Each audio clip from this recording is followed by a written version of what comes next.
Hey everyone, this is Mike from the Comic Book Trove, back today with another Omnibus review, and today I'm going to be taking a look at the Invincible Iron Man Omnibus. This was the reprint of this, which came out a couple of months ago now, I believe, and it was one of those books that had been out of print for many years prior to this finally coming out, so it was a great opportunity to finally pick this book up.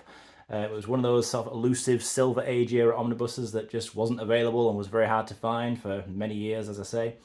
So I was glad to get this and add it to the collection. And today I'm going to take a look through it and basically share my thoughts on it, take a look through the material, and maybe help you to decide if it's a book you want to add to your own collection.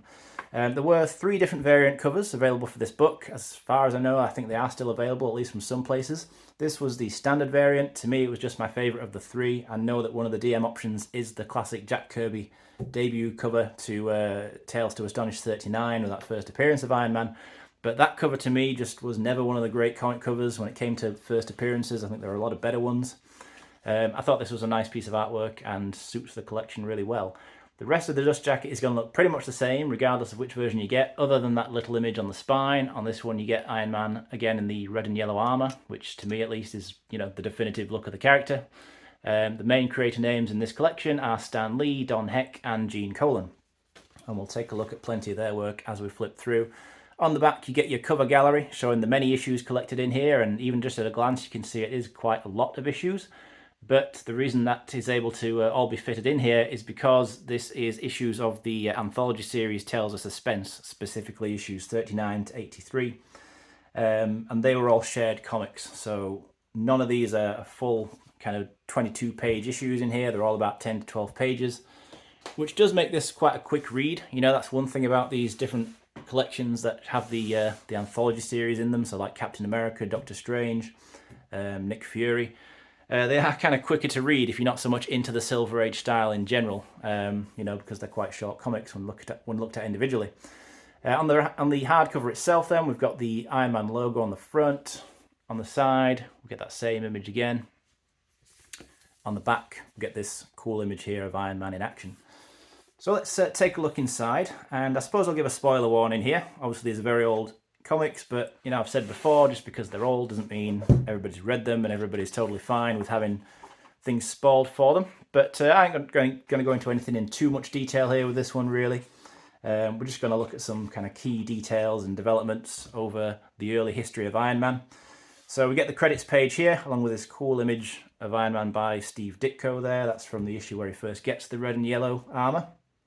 And there's plenty of creator names in here. As said before though, Lee, Heck and Colan are kind of the big 3 in here. They do the majority of the work, but plenty of other names getting their well-deserved credit too. Also get your contents page, just listing everything chronologically, showing original publication dates for the issues as well. Always a nice touch, I've always liked that. And then we jump into things here with an introduction from Stan Lee, before we finally get going with the Tales of Suspense issue 39, that debut issue. And this really kind of classic opening page here, Iron Man is born, and that classic clunky grey armour that he first wears, the Mark I armour, I think everyone calls it these days. But yeah, this first cover, as I say, just not really one of my favourite covers. It kind of looks more like, like an advertisement than an actual cover, which I guess, it kind of was, but I don't know. To me anyway, not one of my favourites. And then we get the origin of Tony Stark as Iron Man then. So in here, we get Tony Stark in, I think it's supposed to be Vietnam, although I don't know if it's ever explicitly called Vietnam. You do get some of these kind of questionable depictions of Asian characters, but, it's a product of its time in that sense. But a lot of the story here is the kind of key Iron Man story that I think probably a lot of people best know as a result of the 2008 MCU film, of course. So he's in a kind of war zone, he gets injured, shrapnel gets in his chest. He ends up making the suit to effectively escape from captivity, and it also doubles as having a kind of magnet in his chest that keeps the shrapnel out of his heart. But, the difference between the modernised version of the origin and the classic version here is a lot of that kind of Silver Age wackiness and nonsense, to be honest, that kind of goes along with it. So the fact that quite often throughout here, he has to literally kind of plug his chest into a wall, just put it in the plug socket, and just sit until his battery charges up again. Yeah, not exactly very efficient. But we do see some cool developments in here. So even in just the second issue of the book, Tales of Suspense 40, we see the change as he goes from the grey clunky armour to the all golden suit. Quite an interesting reason they actually given here for that. They don't just change it. It's basically he gets feedback from people that he looks a bit intimidating in the all grey.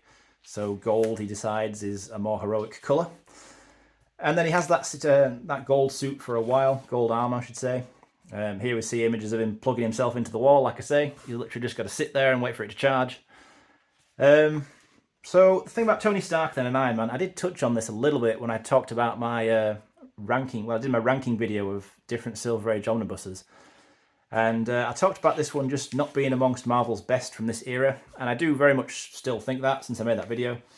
The problem is just that unlike a character, you know, if we pick what I would say is the best of the bunch, Spider-Man, Peter Parker, who, you know, famously a big part of the successful formula for that character was how relatable they made him, how he had kind of everyman problems, you know, paying the rent, getting picked on at school, girl trouble, all that kind of stuff. Tony Stark is kind of the polar opposite, you know. As we meet him at the beginning of this story, he's a millionaire industrialist. You know, he's already like a kind of playboy philanthropist. He is very influential within the government. He's well respected. He's got big army contracts to provide, you know, vehicles and weapons and everything to the US Army. And a lot of the stories kind of revolve around sort of villains attempting various acts of industrial sabotage against him and his company. And it's just not relatable or accessible, I think, to all readers in the same kind of way that some of Marvel's other series and other characters from this time were. So, although Tony Stark is, you know, a heroic character, and when we see him doing some great things in here, and Iron Man has obviously gone on to become a really iconic character, there's not too much of what made Iron Man great, in my opinion, in these early issues. Which is not to say there's no fun to be had with it. You know, it does get better, I think, as it starts to go along. You know, initially there aren't really any supporting characters to make the stories any more interesting. It's just Tony. But then we get the introduction of Happy Hogan and Pepper Potts. And it starts to get a bit more interesting when they eventually learn that he is Iron Man. Because that's the other thing, you know, for a long time in the comics, a lot of people did not know that Tony was Iron Man. They all thought Iron Man was his special bodyguard. And yeah, not enough people, it's kind of like the classic Superman thing, not enough people ever seemed to get suspicious that Tony would run out of a room and then Iron Man would burst in immediately afterwards, every time. But yeah, anyway, like I say, it does get interesting, and there are a couple of really cool issues in here by Steve Ditko. I always thought that was kind of an interesting recreation of the Vulture issue. Was that issue 2? I don't know, one of the early issues of Amazing Spider-Man anyway, another Ditko cover. Kind of feel like he sort of recreated it here with Iron Man fighting the Angel instead of Spidey fighting the Vulture.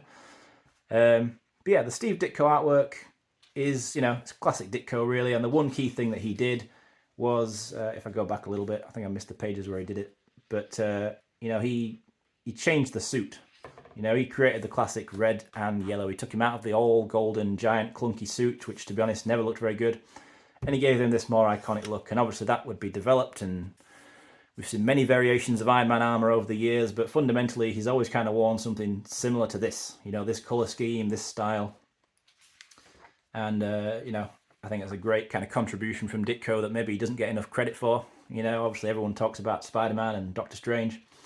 This isn't exactly up there with the significance of those two, but I think it's another cool thing that maybe is lesser known, in that Iron Man's armour, as it's most well known, was made by him. Also in here we see the first appearances of Black Widow and Hawkeye, both villains initially. Black Widow, especially of the two, starts out being really quite a very different character to what she would end up becoming. I think she's a Russian spy in here. And yeah, not the best start for the character. I think they made her more interesting as years went on as well. But we see Hawkeye here. You know, initially he's a villain too, before, you know, he would reform and join the Avengers eventually. Not too long after this, actually. But one thing that starts to get really good about this book, which you start to get into roughly around the halfway point, maybe a little bit just beyond that, is the artwork of Gene Colan, who I think was just kind of on another level. You know, I mean, I think I spoke before about Don Heck when I reviewed the Avengers Omnibus Volume 1. It's got quite a lot of Don Heck artwork in there, and I've kind of said that Heck is, you know, to me, a perfectly fine artist, but never a particularly exciting artist. You know, his artwork is never up there with my favourites. And that's kind of, you know, that goes really with this book as well. So, you know, it's all perfectly fine artwork. Can't really criticise it too much. It's just, it's not that great until we start to get the artwork of Gene Colan, which, you know, we'll get to shortly. Still seeing Don Heck artwork here. As you can see, you know, the covers tells of suspense. You can see that it is a shared magazine at this point with Captain America. So you are just getting the Iron Man stories in here. The Captain America stories from this equivalent era are in Captain America Omnibus Volume 1, which I think is going to be getting a reprint next year. I have also reviewed that book, so you can check that out if you're interested. But we start to get into the artwork of Gene Colan as we go from this point onwards. And it's just instantly so much cooler. You know, it's like a different book. You know, it's a completely different tone almost. Everyone is drawn in just a far more exciting way. I like that, you know, the pseudonym that Colan's using, Adam Austin, you know, I think because he was doing DC work, that's often what it was at these stages. So artists had to use a pseudonym, so the other company didn't find out they were working for the rival. But just really cool artwork. You know, Gene Colan, I've praised his work plenty of times, and I've looked at books that collect his artwork. Really cool. Really the highlight of the book, to be honest. I mean, look at these pages. If you compare it to the earlier stuff, we flicked through the Don Heck artwork, and even the Ditko artwork, and a couple of other guest artists. This is just a level above. You know, I mean, let me know what you think about this book in general, if you've read it or interested in it, whatever the case may be. But the key reason to have this, I think, you know, perhaps more so than just the historical significance of it being Iron Man's earliest appearances and stories, is this Colan artwork. I just think it's really top quality stuff. And yeah, what more can I say? It's just my favourite thing about this omnibus at the end of the day. So we know that Iron Man Omnibus Volume 2 is going to be getting a reprint too. I think that was recently confirmed by name and condition, and I believe that will be kind of mid to late next year, if I remember rightly. I don't know, kind of mix up some of these release dates when they're so far ahead of time. It's hard for me to kind of really, you know, specifically memorize books that are coming out best part of a year away. You know, there's more important stuff to do in the meantime, really, more books coming out, other stuff in general. But it is cool that the second volume is coming. Obviously, that was another really long out of print book, and it's going to be great to add that to the collection as well when the time comes. And then, you know, the thought is obviously going to be a Volume 3 will hopefully follow. Time will tell on that one. But yeah, let me know what you think about this early Iron Man stuff. If you've read it before, definitely curious to hear the thoughts of others as always. We get to the back. There is a fairly lengthy extras section here containing a lot of the usual kinds of things, you know. Original artwork, pencils, sketches, by a lot of this by Don Heck here. Some of it by Gene Colan. Cool Jack Kirby poster there. That's what they've used on the hardback book, you know, on the back itself. And you get a lot of these kind of reprint covers. You pretty much always get these in the sort of Silver and Bronze Age omnibuses. These being the individual issues that reprinted the stories over the years and had different covers. And oh yeah, some of these were, I think these were the covers for the DM variants and also the previous printing of this book, which had this kind of movie variant cover of the Iron Man armor from that film. And there, of course, you get that piece of artwork by Gerald Perel that is on the standard cover that I've got. So, yeah, hopefully that was interesting. Maybe helps you make up your mind one way or another on this book. As I say, feel free to let me know your thoughts. But thanks as always for watching. You know, that's appreciated as always. I'll be back again soon to discuss something else.